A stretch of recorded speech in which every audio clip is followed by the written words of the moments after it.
foi sem razão que o doutor Ulisses Guimarães, quando foi promulgada a Constituição, ele a rotulou de Constituição Cidadã, porque, na verdade, naquele quase 2 anos de trabalhos da Constituinte, todos os setores da nacionalidade compareceram ao Congresso Nacional, de modo que a participação popular foi muito intensa, por isso que a Constituição acabou prevendo, na verdade, quase todas as hipóteses, né? Todos os setores. Ela é uma Constituição detalhista, pormenorizada, mas esta pormenorização se deu precisamente pela presença do povo, digo eu, dos vários setores, na Assembleia Nacional Constituinte.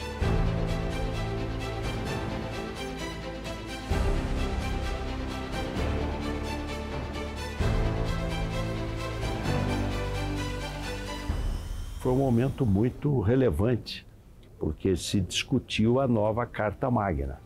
A Constituição sempre representa o momento político do país. Então, promulgada a Constituição de 88, ela já deixou um marco temporal para as Assembleias Legislativas, né? A nossa Assembleia Legislativa de São Paulo, então, no ano seguinte, abre a Constituição Estadual.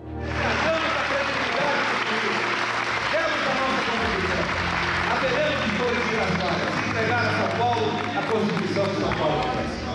A todos, do mais fundo do meu coração, muito obrigado, Deus. Essa foi a coisa mais bonita do mundo, viu? A Constituição Federal terminou em 1988. Vocês já viram aquele gesto bonito do Ulisses? A Constituição brasileira! Aquele jeitão dele, né? Ulisses, que saudade, que saudade. Mas, enfim, e a nossa tinha que começar e terminar no último dia que demorou a primeira como modelo. Então, 1 ano também. Queria terminar em 1989. Como em toda democracia, o Poder Legislativo é um movimento que bate, pulsiona a liberdade. Os deputados estaduais representam 10 partidos políticos e vêm dando o melhor de si para que a Constituição atenda à necessidade do povo paulista.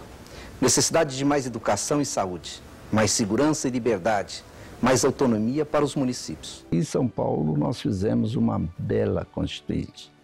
E graças aos 84 deputados, não teve um que trabalhou contra ou que não deu a sua contribuição séria.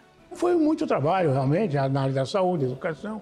Foram vários meses aqui, quando foi promulgada a Constituição de São Paulo. Um trabalho muito bonito e importante para nós, né? Nós éramos um grupo grande de deputados, muita gente aqui dentro. O plenário aqui mudou, fizeram tablados aqui de madeira, né? A participação da sociedade aqui dentro era muito forte. Foi muito gratificante a Constituinte. Tem momentos históricos, fantásticos. Eu tive essa vivência pessoal, ninguém me contou, ninguém foi lá e falou para mim. Então, todas essas legislaturas que têm poder de Constituição, elas foram feitas de modo democrático, com liberdade, com participação. Ah, tá ruim. A gente pode mudar. Nada é perpétuo, nada é para sempre, não é? Se a lei foi feita para o homem e não o homem para a lei. Se tem alguma coisa ruim, equivocada, errada, vamos mudar a lei.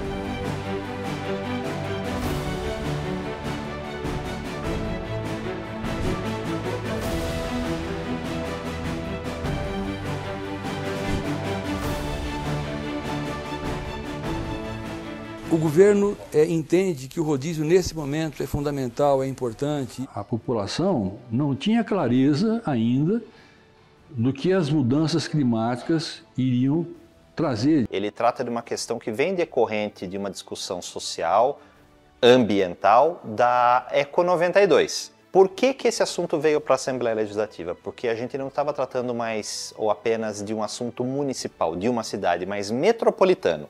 Pegando uma abrangência metropolitana para além da cidade de São Paulo. Cidade de São Paulo, Grande ABC, todas as cidades satélites ao redor da capital de São Paulo. Então, por isso que o tema foi tratado pela Assembleia, porque a competência deixa de ser apenas municipal e passa a ser múltipla, metropolitana. Toda essa discussão, esse barulho que está acontecendo agora aqui no plenário é porque o projeto necessita de 48 votos para ser aprovado pelo processo de maioria simples. No entanto, por enquanto, só se registram 45 votos a favor do projeto da implantação do rodízio. Na década de 90, você tentar convencer uma população de São Paulo, de que a implantação de um rodízio de carros era necessária, foi muito difícil. O deputado Silvio Martini acaba de entrar no plenário e completando o voto de número 48, ou seja, o rodízio vai acontecer. Esta presidência conhece e cumpriu detalhadamente o regimento. E a população de São Paulo foi auscultada por órgãos de imprensa da capital e mostrou uma enorme aprovação. Foi uma lei que foi criada em 96 para ter uma vigência em 97 e 98 e acabar ali. Então ela foi uma lei que foi criada, entrou em vigor durante esse período de tempo e depois ela deixou de ter mais utilidade porque ela não foi reaproveitada. Aí, em 2007, teve uma legislação que fez um compilado de outras legislações e aí essa lei foi revogada. O projeto de lei que o Serra nos pediu, nos mandou, era proibir o fumo em ambientes fechados. A lei antifumo surgiu numa conversa lá em Campos do Jordão. Ao término do nosso jantar, um secretário, o André Matarazzo, sai para fumar, porque nenhum outro que estava ali fumava. Saiu numa varandinha e quando voltou, foi pego com a seguinte conversa. Enquanto ele estava fora, o governador me disse: vou aprovar uma lei antifumo no estado de São Paulo. Dá para passar lá na Assembleia? Eu acho que dá. Vamos ver o que vai acontecer, vai ser difícil, porque os interesses são muito fortes e mas eu acho que é possível sim. Assim surgiu a lei antifumo.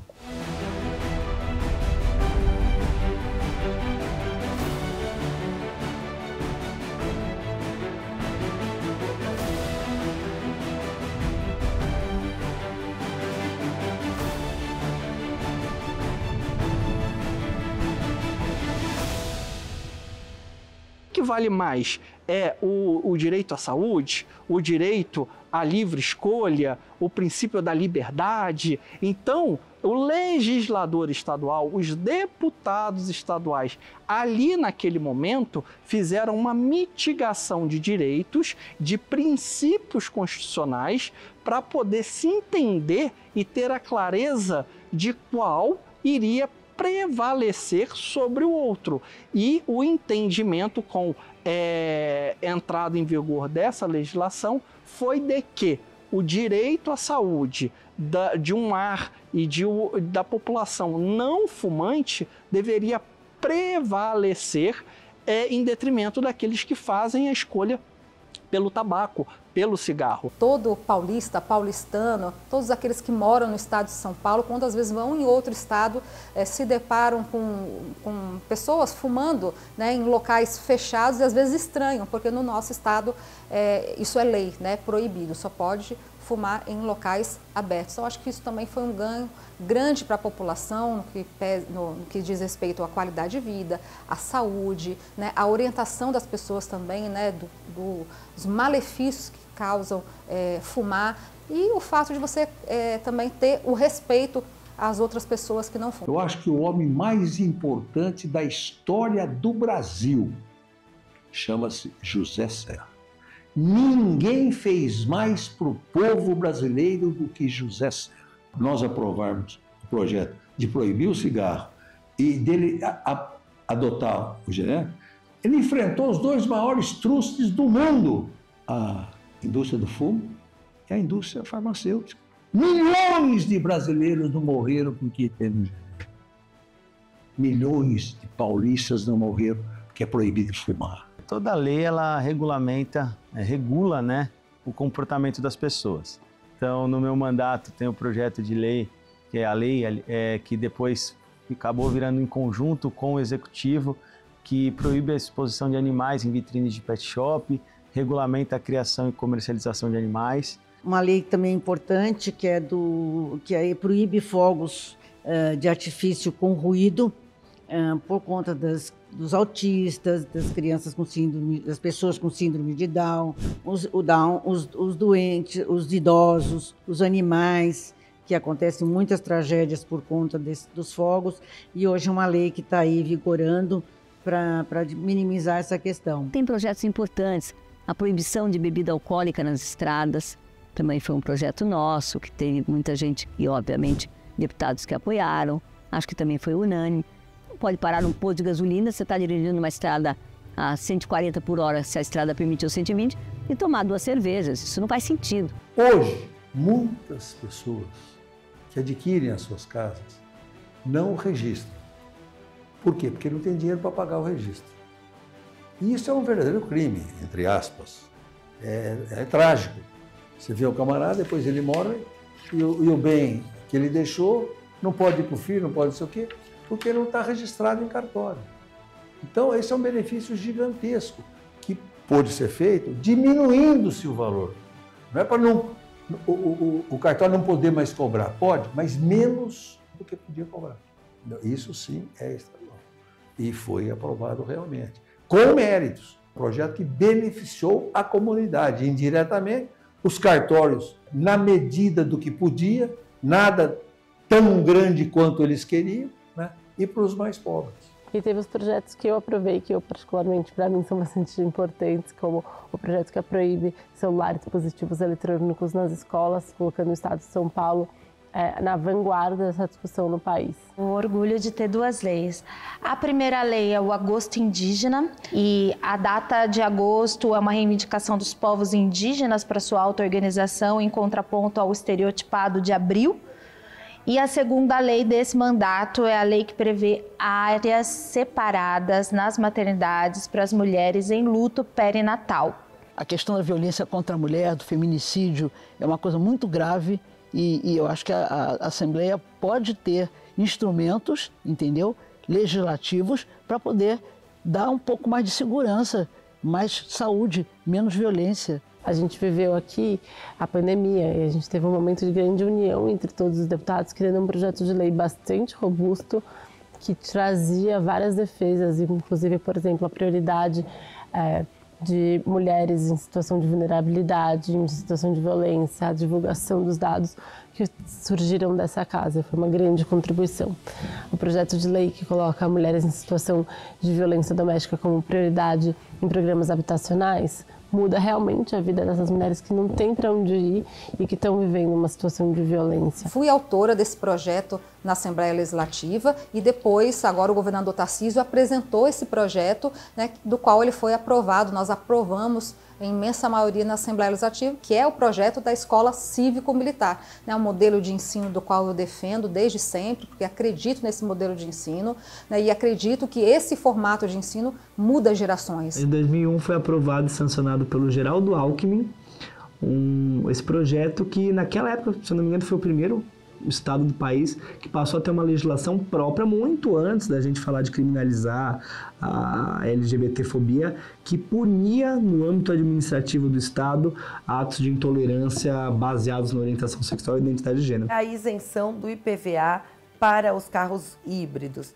Então, é muito importante a gente pensar na questão meio ambiente, né, que tanto se fala e pouco se faz, e a gente só percebe a cada ano a gente ter eventos climáticos extremos, cada vez maiores, cada vez mais devastadores, e um calor cada vez pior, né? Cada ano que passa a gente percebe aí um aumento da temperatura.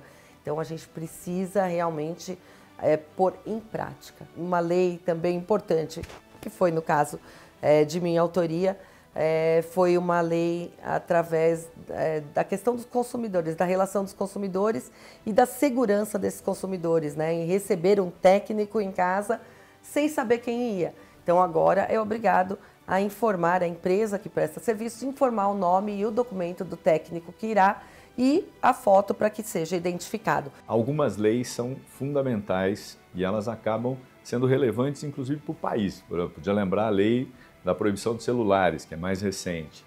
A mesma coisa aconteceu em Brasília, em outros estados.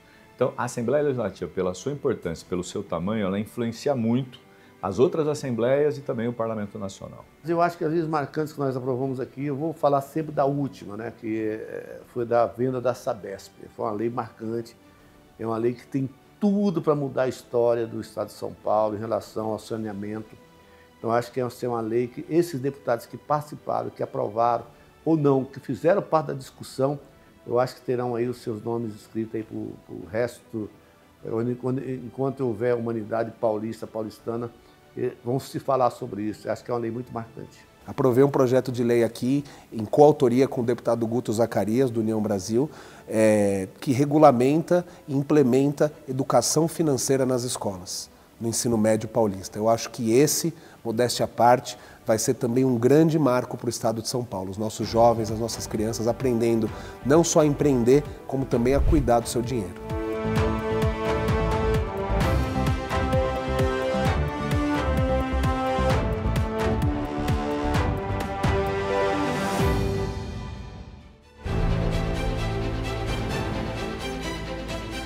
E nós estaremos aqui para ouvir você, ouvir a senhora, o senhor.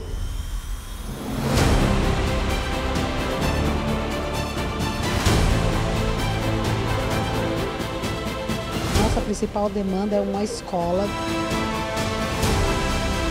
Nós temos hoje mais de 8.000 pessoas aguardando cirurgias.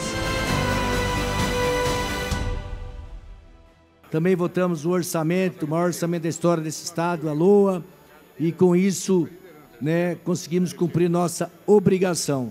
Agradecer o empenho de todos o ano inteiro, grandes debates aqui nesta casa, né, um ano muito produtivo para essa Assembleia e com isso entregamos muito para a população do nosso estado de São Paulo. O orçamento do Estado de São Paulo é a principal lei que nós aprovamos todos os anos. Nós temos várias leis aprovadas, várias discussões, vários projetos, mas o projeto, quando chega aqui do orçamento, é o principal. E a aprovação dele é o principal projeto aprovado, a principal lei. Por quê? É ela que vai dizer como o Estado vai andar. Porque ele está dizendo onde que vai gastar o dinheiro, onde que vai se investir o dinheiro. E sem essa lei, o Estado não anda. Então, eu acho que a lei do orçamento é a principal lei que nós aprovamos todos os anos aqui.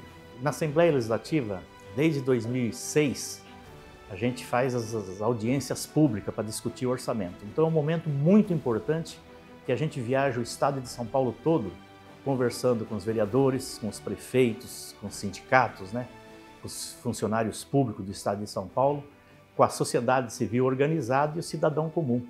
E aí é o momento que a gente vai ouvir as necessidades, as reivindicações, aquilo que a população está mais precisando, para depois a gente transformar isso em emendas parlamentares, né, para a gente tentar ajustar o orçamento que é enviado pelo governo do Estado. O orçamento que nós debatemos de 25 em 24, nós passamos a ter acesso a recursos que na própria audiência pública já determinava qual era a ação que vai ser desenvolvida e executada esse ano.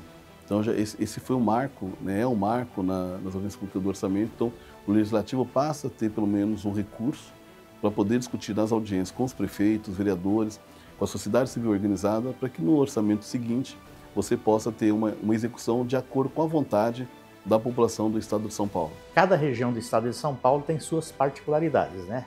Em cada região você ouve coisas que a população reivindica, muitas vezes que é da própria região. Mas no geral são essas: saúde, educação, meio ambiente, transporte nas grandes cidades, né? Acessibilidade, que é um problema que a gente ouve bastante. Enfim, é isso que a gente precisa colher, ouvir da população, para a gente tentar ajustar o orçamento, adequar e atender o máximo possível dessas reivindicações que são as mais justas. Uma inovação que eu particularmente gostei muito, você ouvir a sociedade, porque, como eu falo sempre, o projeto, nada contra. Ele nasce no palácio, nasce com os técnicos, né, que muitas vezes, não estou falando mal deles, que não tem noção, por exemplo, onde fica uma cidade de 1.500, 1.800 habitantes, lá no interior do estado de São Paulo, que a realidade dela não é igual à realidade da capital, não é igual à realidade de Guarulhos e Campinas, onde eu moro. A realidade dela é uma outra. Então, você ouvir essas pessoas, as lideranças, a população de uma forma geral, lá nessa cidade, te traz realmente uma direção onde o dinheiro pode ser melhor aplicado naquela região. Então, para nós tem sido muito gratificante e tem dado resultado interessante. Nós fizemos um debate importante também de remanejamento, né, no final de 2024. Conseguimos remanejar quase 1,3 bilhão, né, a partir do projeto encaminhado pelo Executivo para a Assembleia Legislativa. Então você vai construindo um diálogo entre o Executivo e o Legislativo para garantir que as necessidades da população ela possa ser atendida. Conseguimos melhorar em várias secretarias, né, que inicialmente o governo não tinha dado uma atenção, então a gente acabou conseguindo aperfeiçoar, né, o orçamento e colocar algumas emendas também, né, que vai potencializar a execução do orçamento agora em 2025. São feitas todas essas audiências públicas, né, pelo Estado de São Paulo. Aí montam-se, né, todos os projetos em cima também dessas demandas e também junto de todos os anseios do governo, que ele manda para nós e aí a gente faz a compatibilidade de todas as demandas da população e do governo e a gente tenta aprovar aí um orçamento que vai direcionar os investimentos do governo em cima de tudo isso. E as pessoas sabem onde o calo aperta em cada cidade. Tem lugares que você vê o simples pedido para ter uma ambulância. Às vezes um transporte é para deslocamento da população idosa. Então nas audiências você tem espaço praticamente para todos os tipos de proposições. A gente ouvir a população é ouvir quem sente os problemas do dia a dia. Quem toma um ônibus lotado, um trem, um metrô lotado para trabalhar, né, é a população. Quem sofre o problema do desemprego, sofre o problema do não atendimento na área da saúde, para fazer um exame, uma consulta, uma cirurgia, é a população. Na área da educação, a qualidade do ensino, né, se tem vaga em creches, nas escolas, é a população. Então, nada melhor que você ouvir a população antes de você tomar qualquer decisão na questão orçamentária. A lei orçamentária, ela não apenas dá uma previsibilidade para o próprio executivo, como também para os demais envolvidos, a comunidade, a iniciativa privada, de como o governo pretende executar o seu orçamento, como ele pretende cuidar do dinheiro do povo paulista, e ele permite também ao governo que faça as coisas com responsabilidade, porque se está na lei e está aprovado, o governador, o executivo pode executar de fato sem medo de errar. O orçamento do Estado é onde você pode ter um diagnóstico quais são as prioridades do governo. Para além da aprovação da lei, a segunda parte mais importante do orçamento é a fiscalização, que é um pouco o papel que a gente faz. Então, o orçamento é a peça mais importante que se discute ao final de cada ano. A gente tem a Lei de Diretriz Orçamentária, que é discutida no primeiro semestre, que dirige, que orienta a elaboração orçamentária, mas você tem o orçamento como a principal peça.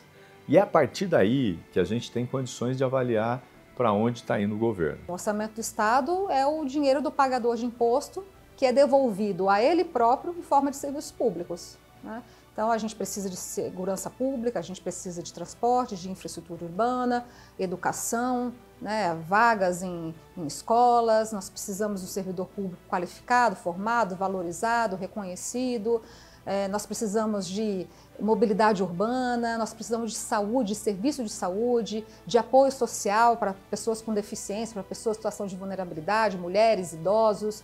Então, o orçamento do Estado, ele precisa ser efetivado com a maior retidão, transparência e eficiência possível. Nós temos dois momentos, né? Você tem as audiências públicas do Executivo e você tem as audiências públicas do Legislativo.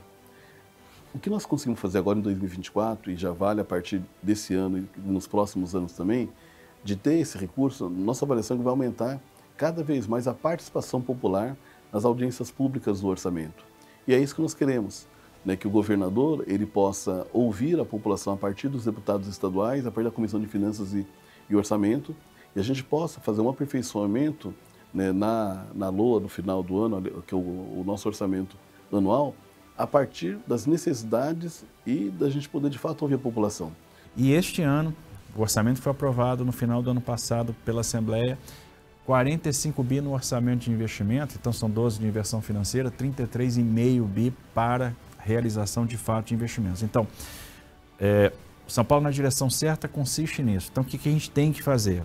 Vamos reduzir o custeio, vamos fazer privatizações e concessões, vamos ver com os programas de transação tributária, vamos rever benefícios tributários, vamos renegociar a dívida do Estado para que a gente tenha mais capacidade de investir e o resultado já está aí. 25 a gente tem mais capacidade para investir. Isso é importante por quê?